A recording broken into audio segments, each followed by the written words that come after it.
Hi guys, Assalamualaikum and welcome back to my channel. Dan kita kembali lagi dalam episod seram sejuk yang terbaru. So macam korang boleh tengok, background dah lain.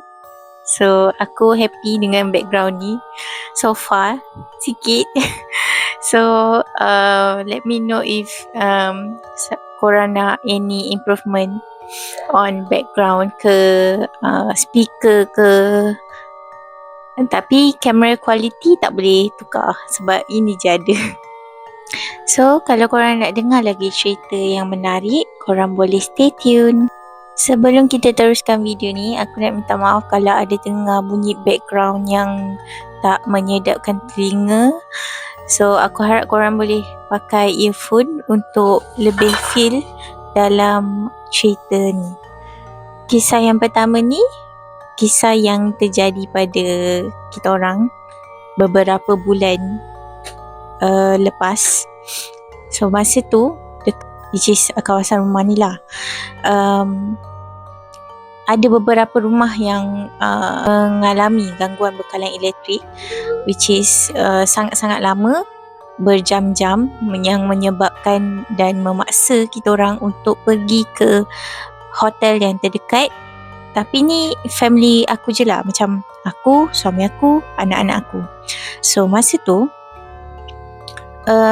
aku pun tanpa berfikir panjang, aku book je terus dekat Agoda, hotel yang paling terdekat, iaitu dekat Pandan Capital, which is Pandan Indah lah.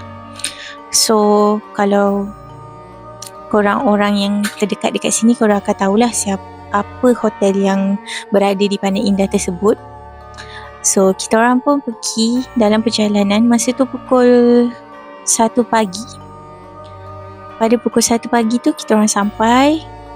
Aku pun check in.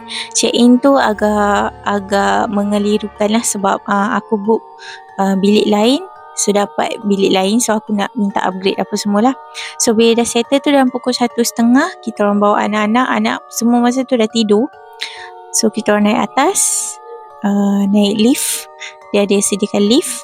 Jadi masa nak sampai ke bilik tu, kita orang dengar ada orang panggil. Mula-mula aku dengar ada orang panggil macam cik, macam tu kan. So kita orang ingat macam, oh tertinggal kad ke, tertinggal IC ke kan, tertinggal anything dekat atas meja reception tu. Aku ingat masa tu panggilan yang sekali tu, aku tengok Faiz, betul. Kita macam okay, jalan je lah. Lepas tu kali kedua lagi kuat, cik, macam tu tau. Lepas tu lagi sekali bunyi cik, macam panggil lah, memang ada orang panggil. Lepas tu kita orang pun macam okay, kita orang macam okay, lelaki aku tengok kat luar, tengok intai, tak ada orang. Okay lah, kita orang assume macam maybe masa tu sebab kita orang dah penat sangat, so kita orang pun tak kisah dah bunyi ke apa ke kan. So kita tak kisah, kita terus masuk. Bilik tu lebih kurang besar bilik aku, dan masa tu kita orang macam lantaklah, kalau nak kacau pun kacau macam tu je lah kan. So kita orang macam tak kisah sangat. So kita orang pun macam masuk bilik, tidurkan anak-anak semua. Dan aku pun tak boleh tidur sampai pukul 2 pagi. Kita orang tak boleh tidur. Kita macam memikirkan siapa yang panggil kita orang tadi tu kan. Sebab memang jelas, umpama macam orang tu selangkah 2 je daripada kita orang. Memang literally macam ada dekat belakang, tapi sebenarnya tak ada. Kisah yang kedua ni pula, benda ni terjadi masa tahun lepas. Masa tu aku pergi me time dengan Liana. Liana is my BFF. So dia ada book satu spa appointment.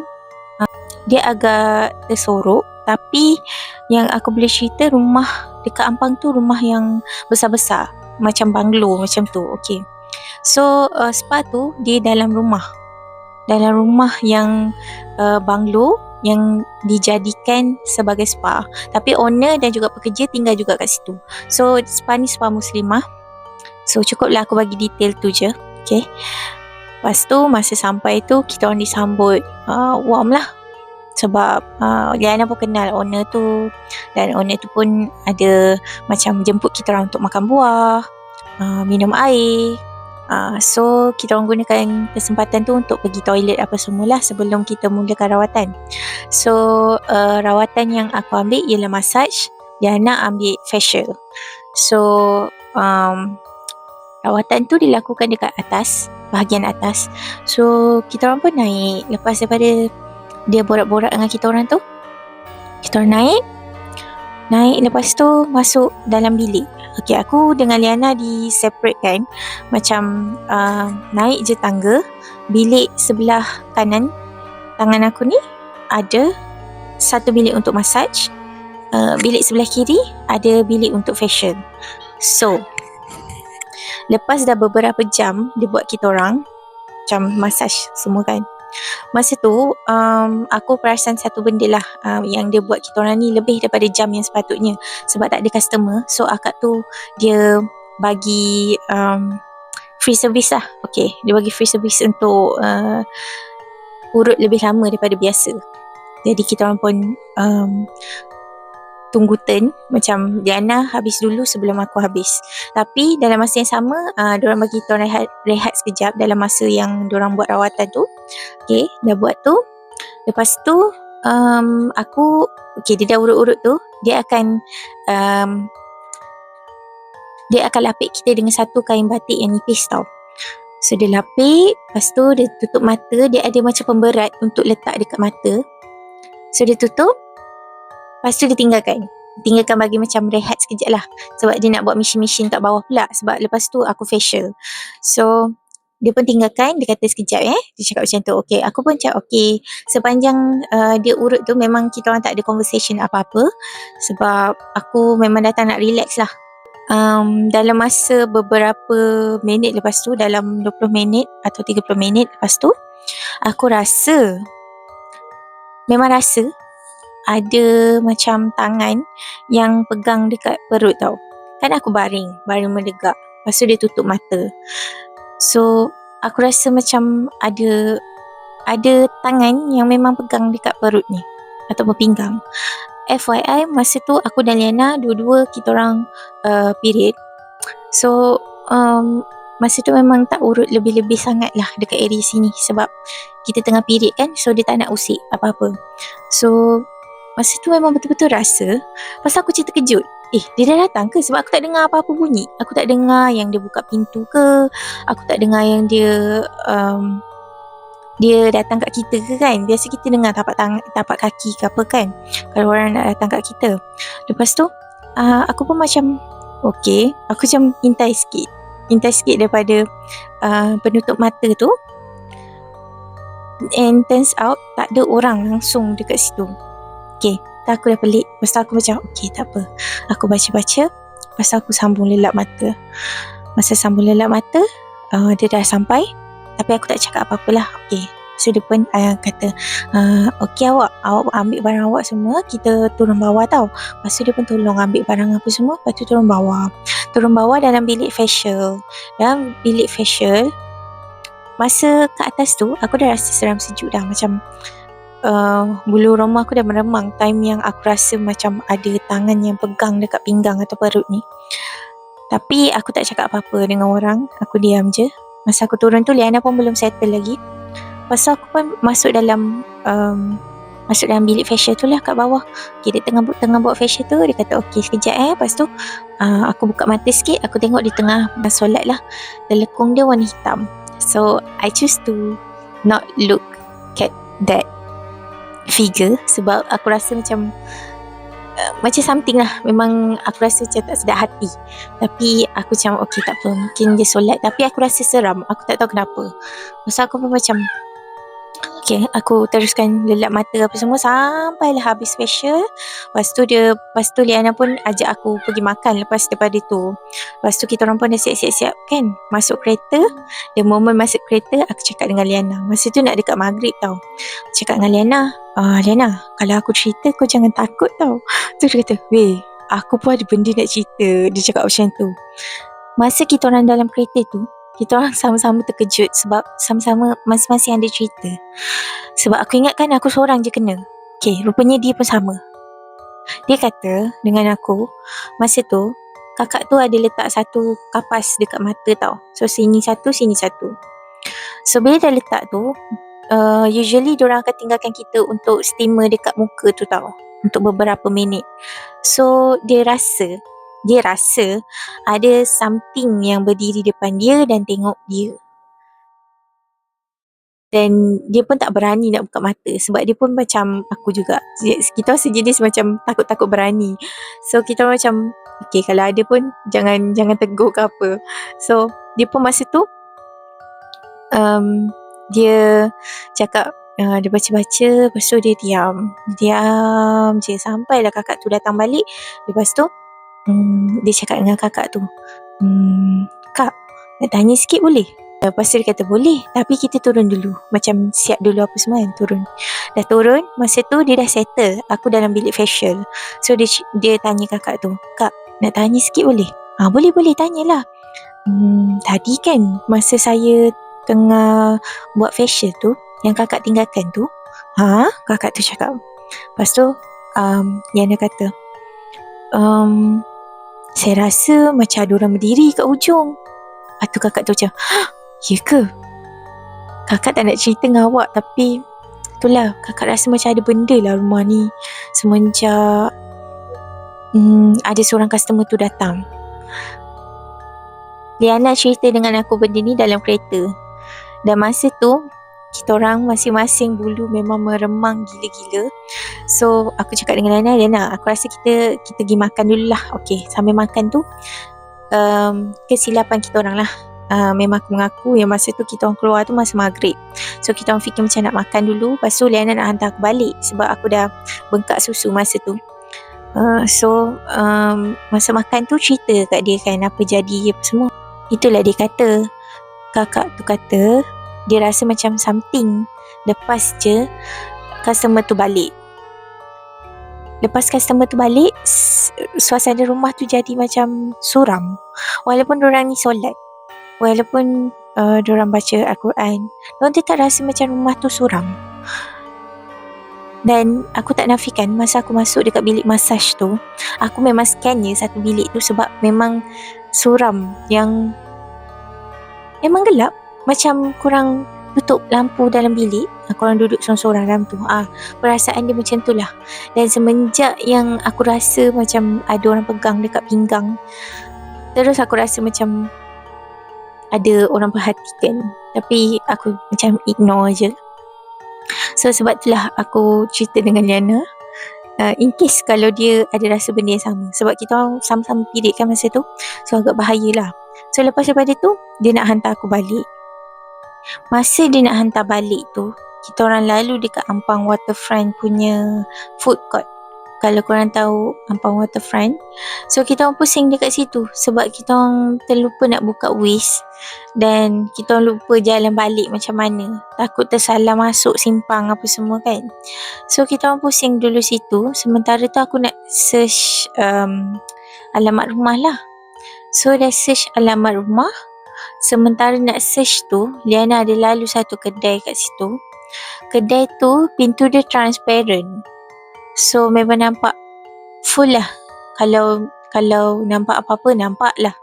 So masa tu lalu kat situ, mulut aku tercakap. Dan aku nampak benda tu berbungkus dan tinggi, besar kat dalam kedai tu. Aku nampak Cik Chong dalam tu. So aku pun macam, Liana, aku cakap macam tu. Lepas tu Liana macam, kenapa kau? Lepas tu cakap lah dengan Liana, aku nampak benda tu. Lepas tu dia, bodoh lah kau ni. Dia cakap macam tu tau. Sebab dia macam takut. Sebab dia balik, dia kan duduk kondo. So bila dia duduk kondo, parking dia jauh sangat daripada rumah. So dia akan dia kena jalan seorang-seorang. So bila dia cakap macam tu, dia macam, kau ni buat apa cerita dengan aku? Aku dah lah takut. Dah lah tadi kita dah kena lagi. Dia cakap macam tu. So lepas daripada kejadian tu, kita orang cepat-cepat balik apa semua, basuh kaki, mandi, bersihkan diri apa semua. Dan aku tanya dia selamat tak sampai rumah, dan dia jawab dengan dia selamat lah. Benda ni experience yang kita orang tak pernah expect. kita orang akan experience benda ni sama-sama, sebab selalunya aku seorang je yang experience dan kawan-kawan aku tak pernah lagi, ataupun ada yang pernah tapi belum kita orang experience sama-sama. Taklah kata nak experience, tapi macam kalau dapat tu rezeki lah kan, boleh cerita dengan korang. Okay, sekarang turn cerita pasal dekat rumah ni. So, kalau korang nak tahu, dulu aku pernah duduk asrama, tak lama lah, dalam 3 bulan, 4 bulan macam tu.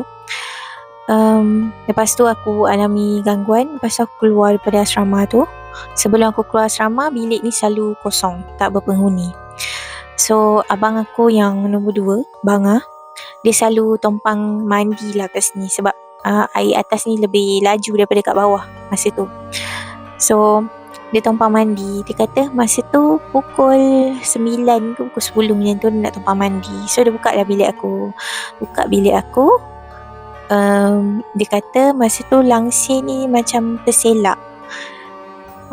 Masa tu dia tak nak cerita dekat aku sebab dia tahu aku takut. So dia tak cerita. Bila dah besar ni baru dia cerita. So bila langsir tu terselak, dia nak masuk bilik ni, dan ada Cik Chong dekat tingkap ni. Dia mengintai, lepas tu dia buat macam ni. Sekilas lalu. So abang aku macam masa tu macam terkejut lah. Tapi Bangan ni dia macam kental sikit, so dia tak kisah pun ada benda ke apa ke kan. Dia anggap lah benda tu sebagai mainan je. Lepas tu macam okay, dia macam tengok macam tu kan. Lepas tu dia macam terkejut. Lepas tu dia macam gosok-gosok mata dia. Betul ke apa aku nampak kan? Tapi sekali tu je lah dia nampak. Lepas tu dia mandi macam biasa dan turun. Kalau lah korang jadi aku, korang rasa apa korang akan buat kalau korang dengar abang ataupun sesiapa je yang cerita dekat korang yang benda tu ada dalam bilik korang ataupun luar bilik korang? Sebab tak ada apa tau luar ni, tak ada koridor ke apa. So kalau ada koridor tu kita boleh lah expect maybe orang nak prank kita. Tapi kat luar ni tak ada koridor macam yang korang nampak So tak ada koridor. Dan apa yang Banga describe tu, muka dia hitam yang sangat-sangat hitam. Lepas tu ni kelosong mata ni tak ada. Dia jadi macam kecil gila-gila kecil. Lepas tu dia macam memang seram lah. Memang aku cerita pun aku dah meremang, tapi memang menyeramkan. Dan semenjak daripada tu aku tinggalkan bilik ni, aku tak pernah macam buka langsir ke. Sebab aku tahu yang aku pun takkan sanggup untuk tengok benda tu. Tapi daripada cara dia mengintai tu sangat-sangat seram. Korang bayangkan lah, korang nak masuk bilik, lepas tu tiba-tiba nampak benda tu macam tu. So kalau korang, apa korang buat? Okay, so last story memang aku rasa macam agak gempak lah Okay, kalau sesiapa yang belum tahu, mak aku ni dia boleh nampak dan juga dengar tau. Masa daripada dia kecil lah sampai umur dia macam dah tua-tua ni baru dia kurang dengar dan nampak. Tapi ada, cuma dia tak selalu macam dulu. Okay, cerita ni masa umur dia 14 ke 17 tahun macam tu lah. Sebab dia duduk asrama selama 5 tahun. So daripada umur 13, 14, 15, 16, 17. So sepanjang 5 tahun tu dia duduk kat asrama. Ada hari yang dia balik, ada hari yang dia tak balik lah. Sebab dulu arwah atuk kita orang sangat susah lah, orang yang susah. So bila ada duit lebih je dia balik, bila tak ada dia akan stay dekat asrama. So asrama dulu dengan asrama sekarang lain tau. Asrama dulu lebih strict daripada sekarang. So dalam asrama mama tu, dia kata makan tak boleh berbunyi. Makan guna sudu dan garfu ke apa ke tak boleh berbunyi. Makan senyap, macam tak boleh borak. Dalam perhimpunan only English. Sepanjang sekolah tu, waktu sekolah tu English saja yang korang boleh bercakap. Dan pukul 10 ataupun 9 dia tutup lampu. So warden akan suruh tidur. Knowing my mom would do something yang agak unpredictable dan agak nakal lah, senang cerita. Tak ingat masa tu umur dia berapa, tapi dia ada cerita yang masa tu Dia teringin sangat nak tengok TV, tapi warden suruh tidur. Dan dia pun macam alah, nak tengok TV kan. So dia ajak kawan-kawan turun, sneak out daripada dorm. Dia dah sneak out tu, sampai kat bilik TV, tiba-tiba dia nampak ada seorang perempuan dekat depan TV. TV tu, korang tahu tak macam yang semut-semut tu, yang hitam putih tu. Okay, dia buka channel tu, dan perempuan tu rambut dia panjang gila-gila sampai bawah lantai, sampai dah lepas lantai tu pun masih lagi mengurai panjang.